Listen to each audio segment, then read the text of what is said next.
In this video, I'm going to cover the syllabus and expectations for the remainder of the semester. First, let's go over the syllabus. This is the contract between you and me for the rest of the semester. For those of you who don't know me, I am Dr. Woodring. You are welcome to communicate with me through text or email. Most of the communications from me will come through Canvas.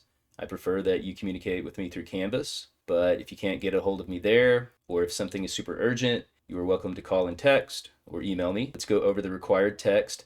This is required, okay? The way the class is set up, you will need to do the chapter reading before the lecture for it to make sense. I am going to provide lecture notes and the theories, terms, and concepts you need to know for the exam for the readings, but the lecture is going to make a lot more sense if you do the reading beforehand. For example, our upcoming lecture next week on social institutions.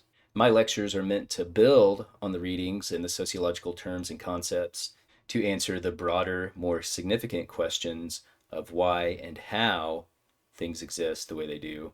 And it will be much more helpful for you to understand the basic theories, terms, and concepts from the readings before I give you the big picture overview across time and space. Now let's talk about the course description. This is the same course description from the original syllabus, and I will keep the class as similar to the original class as possible. Now let's cover the course description. This has not changed since the original syllabus. We are still covering the basic concepts, theories, and perspectives of sociology and our society. The student learning outcomes have not changed. These are set for all instructors by the college and are meant to align with broader learning goals and objectives for sociology courses so that these courses transfer to other universities, because many of you will go on to continue your studies at 4 years and maybe even graduate school. Announcements, emails, and other important information will be communicated through your Canvas inbox announcements. This is slightly different than your original professor.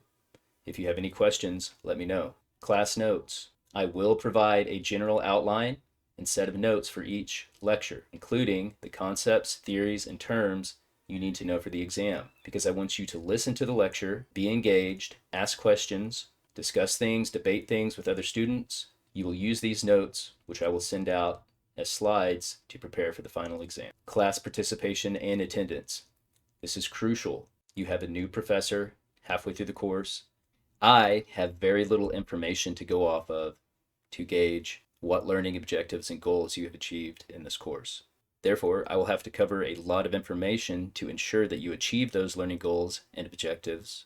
And since the lectures build off the readings and the exam builds off the lectures and the readings, it's important that in addition to doing the readings, you attend the lectures. So important, in fact, that attendance will be worth 25% of your final grade.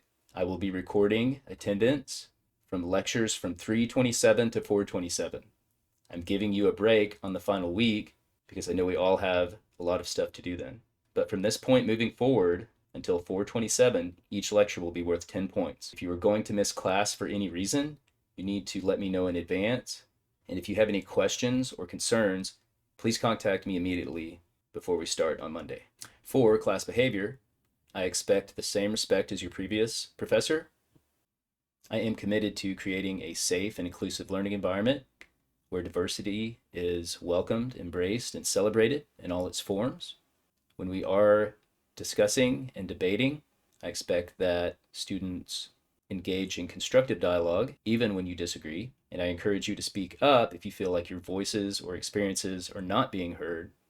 But I encourage you to bring your diverse experiences and perspectives because that's part of learning sociology, sociological imagination, connecting your life to broader social forces and understanding diverse theories, perspectives, terms, and concepts that you didn't know about social life before and that you didn't know affected your own life and development. Moving on, open class discussion. This is the same as your previous professor, only that I added that we will be using CrowdPer, which is an audience response system, to gather data in your responses. For assessments and grading, you will have 5 assignments total. You've already had your 2 thought process assignments. Now you will have 3 more assignments, which are called personal engagement and reflection, or pair assignments. You will also have a final project. In addition to the book review, you now have the choice of doing a multimedia project. Each project is worth 50 points, and instructions for each of these will be uploaded separately in Canvas. You will have a final comprehensive exam, no makeup final exam. This, this exam will cover lectures from 327 to 53, as well as theories, terms, and concepts from chapters 3 through 8, chapters 10, 12, and 14. Here's how the grading breaks down. You had your 2 thought process papers, 20 points each, total of 20 points. Your pair assignments, you'll have 3 of those, also worth 20 points each, 60 points total. Final project is worth 50 points. Attendance is worth 100 points. Your final exam is worth 150 points. 400 points total. And of course, the grading scale is the same.